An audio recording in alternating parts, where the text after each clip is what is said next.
Welcome to Thinking Deeper by 6-7. I want to start this deep dive with a thought experiment that might just break your brain a little bit. We usually walk around with this very rigid binary in our heads. Right. You either believe in God or you're an atheist. It's faith versus reason, believers versus skeptics. One or the other. But today, we're looking at a source that argues these two things are actually part of the exact same human machinery. What if I told you that God isn't necessarily a being in the sky, but a mere reflection of society itself? Okay. And what if atheism is just a different way of worshiping the group? It turns out we might all be worshiping the same thing, just calling it by different names. It's a provocative opening, but that is exactly the argument laid out in the material we have today. It challenges the very definition of what it even means to believe. We are doing a deep dive into what is arguably the most important text in the history of sociology, The Elementary Forms of Religious Life. By Émile Durkheim. Exactly. And before you tune out thinking this is some dry, dusty old book, let me set the scene. Durkheim was a fascinating character. He was the son of a rabbi, descended from a long line of rabbis, but he broke the chain. He became an agnostic. Right. But here is the twist. He wasn't an agnostic who wanted to, destroy religion. He wasn't like the new atheists we sometimes see today who think religion is just a mistake or a mental illness. No, not at all. Durkheim had this fundamental rule, and it guides the entire book, he said. No religion is false. Which is a pretty bold stance for an agnostic. It's the cornerstone of his thinking. He believed that if an institution like religion has survived for, 50,000 years, across every single culture on Earth, It can't be a mistake. it cannot be a hallucination, it can't be a lie, it has to be based on some kind of reality, it has to be answering a fundamental human need, and his mission was to find that reality, to strip away all the complex theology and just look at the simplest machinery of belief to see how it works. He wanted to find that primitive origin, not to mock it, but to understand our own nature. And before we get into that machinery, and trust me, it completely changes how you view your own beliefs. I have a quick favor to ask. If you like my channel, please subscribe and press the like button. It really, really helps us keep these deep dives coming. So, to understand Durkheim's argument, we have to start by breaking down our own assumptions. Most people, when they hear the word religion, what do they immediately think of? A guy in the clouds, supernatural beings, gods, spirits, angels. Exactly. The standard definition is belief in spiritual beings, and Durkheim just says, nope, that's wrong. He completely destroys that definition in the very first chapter. How does he manage that? He points to Buddhism. Yeah. He cites these other scholars who note that Buddhism, at least in its original pure form, is essentially atheistic. Oh, God. There's no God you pray to or think. It's all about the Four Noble Truths, ending suffering, reaching nirvana. There's no deity there to save you. It's a discipline. And yet, who would say Buddhism isn't a religion? That's a great point. So if religion isn't about having a god, then what is it? Durkheim gives a very specific structural definition. He says religion is about the division of the entire universe into two radically opposed domains. The sacred and the profane. The sacred and the profane. Okay, let's unpack this, because profane usually makes me think of, swearing. That's not what he means here, is it? No, not at all. The profane is just daily life. It's the mundane. It's business, eating, working, paying your bills. The ordinary stuff. The ordinary stuff. The sacred is that which is set apart and forbidden. And it's not about good versus evil. That's just ethics. The sacred is a whole different category. It's something that demands special rules, special respect, and it has to be kept strictly separate from the ordinary world. So a rock could be sacred, or a tree. Exactly. Or a spring of water. It's not about the object itself. It's about how the group decides to treat it. You can't just touch a sacred object. You have to purify yourself first. There's a boundary. And this brings up another crucial distinction he makes between religion and magic. Because magic also deals with supernatural stuff, right? Spells, charms. Right. But there's a key difference, and it gets right to the heart of his theory. Durkheim says magic is individualistic. A magician has customers. Not a congregation. Exactly. You go to a magician to get a result for you, cure my illness, make it rain on my farm. But religion always inevitably creates a church. And he doesn't mean a building with a steeple. It is a community. A moral community. Religion binds people together into a single unit. Magic separates them. So the divine isn't about a big guy in the sky. It's about a group of people agreeing, hey, these things over here are sacred, and we're going to build our community around protecting that separation. Precisely. Religion is social glue. Magic is just, it's a primitive kind of technology for the individual. So to prove this, Durkheim takes us to Australia. The source material is just full of examples from Australian Aboriginal tribes like the Arunta. Why? I mean, why not ancient Greece or the Catholic Church? He chose them because at the time he was writing, he saw their social organization, the clan system, as the simplest, most primitive form available to study. He wanted to see the molecule of religion. Yes, before it combined into these huge, complex organisms like modern monotheism, he wanted to see the raw machinery totally exposed. And what he found was totemism. Yep. In these clans, their religion centers around a totem. Usually it's an animal or a plant, a kangaroo, an emu, a certain kind of grub. This totem is the name of the clan, but it's also their emblem. It's their crest. Almost like a team mascot, but way more serious. Much, much more serious. The image of the totem is sacred. They paint it on their bodies, carve it onto these wooden objects. The animal itself is also sacred. You usually can't eat it, or maybe only during a special ritual. So they're worshiping a kangaroo. Not exactly. And this is the key that unlocks the whole theory. They aren't worshiping the kangaroo because it's a mighty animal. I mean, a man can kill a kangaroo. They're worshiping the principle that the kangaroo represents. Durkheim uses this really powerful analogy, the flag. The flag analogy. I love this part of the text. Think about it. A soldier goes into battle. He is willing to die for the flag. He'll run into gunfire just to keep that flag from touching the ground. Is he doing that for a piece of cloth? Of course not. The cloth itself is profane. It's just dyed fabric. But the symbol is sacred. The flag is the country. So the totem is the flag of the clan. Correct. The totem is the symbol of the god, what they call the totemic principle. But here's the kicker. It is also the symbol of the society, the clan itself. So Durkheim connects the dots. If the totem symbolizes God and the totem symbolizes society, then God and society are the same thing. that's the aha moment. When the clan worships the totem, they are actually worshiping themselves or the collective power of their own group. Yes. They sense this power that's greater than them. They feel it. It guides them. It protects them. It demands things from them. They give it a name, like mana or wakan. An impersonal force. It's this impersonal, diffuse force. They interpret this feeling as a god. But Durkheim says, you're not wrong that there's a power greater than you. You're just wrong about what it is. That power is the clan. It's the collective force of the group, projected outward. Wow.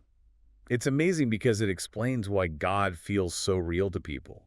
It's not a hallucination. You're feeling a real force. A real social force, not a supernatural one. Durkheim calls it a well-founded delirium. The symbol might be imaginary, but the force behind it is absolutely real. But how does that happen psychologically? I mean, how do a bunch of people just hanging out suddenly feel like they're in the presence of the divine? Durkheim explains this with one of my favorite terms in all of sociology. Collective effervescence. I love that term, collective effervescence. It sounds like a fancy champagne or something. It's that bubbling up of energy when people gather. Durkheim contrasts their profane life, which was, wandering in small groups, hunting, pretty quiet, pretty dull with the sacred gatherings, the corroborees. This is when the whole clan comes together. Right. And when they gather, everything changes. The emotions run high. They're shouting, dancing, rhythm.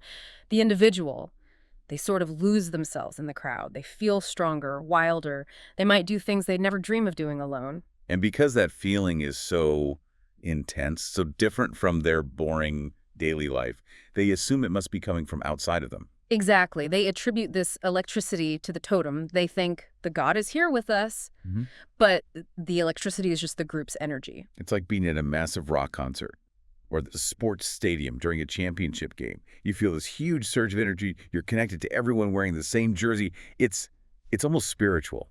That is the perfect modern equivalent. That's collective effervescence. And Durkheim argues this force acts just like a god. I mean, think about it. God is superior to us, right? Well, society is superior to the individual. God demands sacrifice. Society demands we suppress our instincts for the good of the group. God gives us strength. Durkheim says when a believer prays and feels confident, that confidence is real. It's the psychological support of knowing the group has your back. So we project the power of the group onto the sky and call it God. This leads to a really interesting take on the soul. If God is society, then what is the soul? Durkheim argues that the soul is just that totemic principle, but individualized inside a person. We all feel a kind of duality in us. He called it homo duplex, the two-level man. The angel on one shoulder, the devil on the other. Basically, yeah. We have our biological desires. I'm hungry, I'm tired, I want to be selfish. But then we also have this moral voice. I should share, I should be brave, I should follow the rules. Durkheim says that angel, that's just the internalized voice of society. The soul is the part of us that belongs to the group. Which is why the soul is considered sacred and immortal. Right. The body dies, but the clan lives on. So the immortality of the soul is really just the continuity of the society. This brings us right back to the start of our deep dive and the question of atheism. Because if God is just society, does that mean atheists don't have a religion? Oh. Or do they just worship a different one? This is where the source material gets so relevant to our world today. Durkheim looks at the French Revolution. Now, that was a supposedly secular anti-religious movement. They overthrew the church.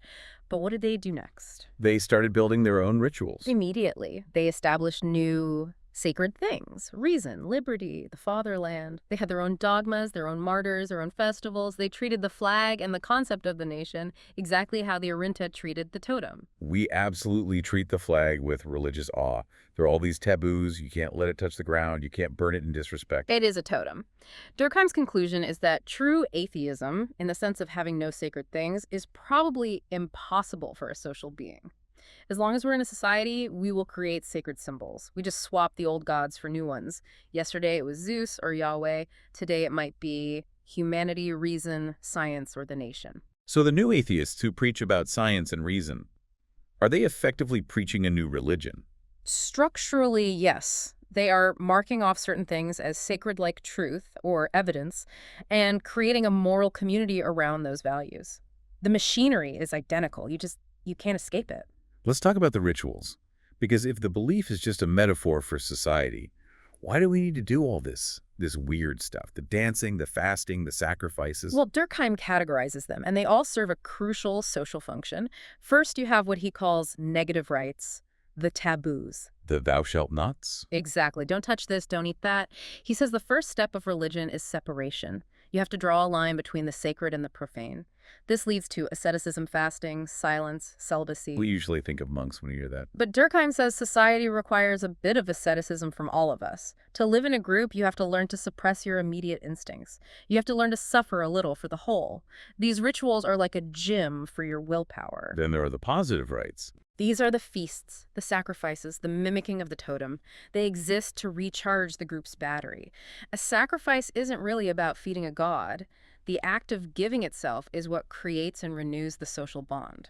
The ritual that really caught my attention, though, was the piacular rites. The rituals of mourning. Durkheim has this very, I don't know if it's cynical or just realistic take on grief. It is fascinating, he asks. Why do we mourn? The simple answer is because we're sad. Durkheim says, no, we mourn because the group obligates us to. That sounds harsh. You must be sad now. Well, think about it. If someone in your immediate family dies and you don't cry, or you go to a party the next day, what does society do? It judges you hard. You're a monster. You're cold. You're a pariah. Yeah. Durkheim argues that when a member dies, the group is weakened. It's a wound in the social body. So the group needs to come together and affirm its existence. This mandatory sadness, the wearing of black, the weeping, it's a performance that demonstrates the group has been diminished. It brings everyone together to heal that rupture. So it's not about my feelings. It's about the group's survival. Precisely. So even our tears are social. That is heavy. But where does that leave science? We live in a world where science seems to be eating religion's lunch every day. Durkheim addresses this head on. He completely acknowledges the conflict. He says religion has always had two parts: a speculative part, which explains the world, and an action part, which binds people together. Speculations like, why does the sun rise? Or how is the earth made? Exactly. And for thousands of years, religion owned that space. But now, science has taken it over. Science is just objectively better at explaining the movement of stars or the biology of life. Durkheim admits that religion cannot compete there anymore. The speculative function is gone. So science wins. Only half the battle. Yeah. Because science can explain the world, but it can't unite people. It can't provide the action. It doesn't tell us how to live together or give us that collective effervescence. Science is cool, detached, analytical. Yeah, it doesn't make you want to dance around a fire and feel part of something bigger. You don't see people weeping with joy over the periodic table. Well, maybe a few chemists. But generally, no. Durkheim argues that because we will always need that social binding, religion, in the broad sense of a social cult, is eternal. The dogmas will die, the old explanations might look silly, but the need to gather, to mark things as sacred, to worship our own collective power, that will never go away. And he even goes a step further, doesn't he? He says that science itself is a product of religion. Yes, and this is a really deep point. He argues that our very ability to think logically, to classify things, to understand cause and effect, it all came from religious thinking first. We learned to group things by clans and totems. We learned about invisible forces through manna. Scientific thought grew out of the patterns of religious thought. So it's a complete flip of the usual narrative. It's not religion versus reason. Its religion is the mother of reason. They're just different stages of the same social evolution. So when we wrap this all up, what does this mean for us today? I think the main takeaway is that we need to stop looking at religion as just a set of beliefs about the supernatural that can be proven true or false. We need to see it as the fundamental way humans create society. So whether you call yourself a believer or an atheist? You're still engaged in religious behavior. You have things you hold sacred. You have rituals. You derive your strength and your morality from some kind of collective. It reframes everything. Yeah. God isn't a delusion. God is a metaphor for the very real power of society. We're not worshiping something out there. We're worshiping the use. And that explains why it feels so powerful. Because the U.S. is powerful. It's what makes us human. It's a beautiful, if a little bit terrifying, thought that we are the creators of our own divinity. I want to leave you with a final thought to chew on, something that really struck me from all this. If Durkheim is right, and society is the true source of the divine, well, look at our modern world. We are more fragmented, more individualistic. We spend less time in that collective effervescence and more time alone behind screens. So if society is God, and our society is breaking apart, are we actually killing God, not through science, but by losing our connection to one another? And if that's happening, what strange, new, fractured gods are we building in the dark to replace him? Thanks for listening to Thinking Deeper by 6-7. We'll see you on the next Deep Dive.